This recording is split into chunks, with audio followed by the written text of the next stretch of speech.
This is Hillary Goldstein, Chief News and Features Editor at IGN, here with a video review of Tony Hawk's Project 8 for Xbox 360.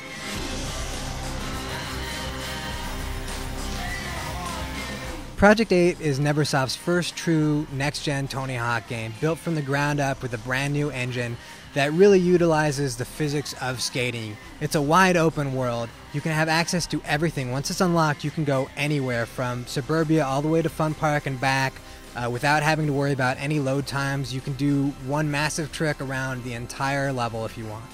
At the start of Project 8, you are ranked number 200 in the world among skaters. Your goal is to break into the top 8 and to become part of Tony Hawk's Project 8. That's what I like to hear. The game world is littered with challenges, from classic challenges to challenges where you'll need to grind a certain length on the ground or reach a certain height, and these are marked all over the world. You pretty much can't go anywhere without running into one of these challenges.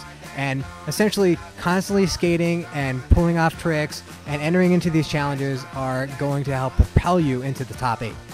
The big addition this year is the Nail the Trick mode, and this is going to keep you up all night. This is the first addition to the Tony Hawk series in at least the last 5 years that is actually going to force you to learn something new. For Nail the Trick, anytime you're in the air, you can click on both thumbsticks and time slows down, the camera zooms in, and you focus on your feet and the board. The left and right analog stick become your left and right foot, respectively, and you can basically move them in any direction to kick the board left, right, do it with spins. Now you have to do it carefully, because if you kick it at the wrong moment, you're going to bail, and bail, and bail, and bail. But after about that first hour of trying again and again to do something sweet, you're going to hit this perfect line where you're going to nail that trick at the very last moment, and you're going to get a big score and say to yourself, I got it. Once you've experienced Nail the Trick mode, you're going to say to yourself, man, Neversoft has finally reinvented Tony Hawk. Then you play the rest of the game and realize that they just added a new trick. Project 8's level design is a real disappointment.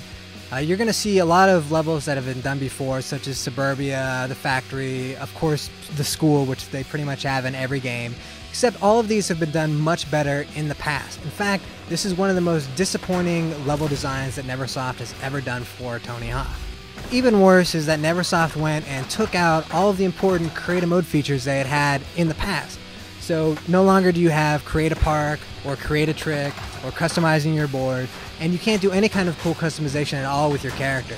For as big as they're pushing the online of this game, and the importance of sort of making the character your own, it's really sad to see that you only have a handful of choices in what your character is actually going to look like. I can't deny that when Tony Hawk is released, I'm going to be playing it for the next year. I'm going to want all the gaps, I'm going to want all the sick ratings, and I'm going to want to play Nail the Trick like crazy. But at the same time, it is a big disappointment in terms of the level design and the lack of customization options.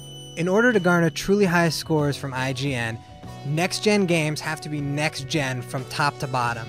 And too much of Tony Hawk's Project 8 is pretty much like every Tony Hawk game we've played forever. That said, if you enjoy Tony Hawk, you're going to enjoy Project 8. Just don't expect a revolution. This has been Hillary Goldstein. See you later!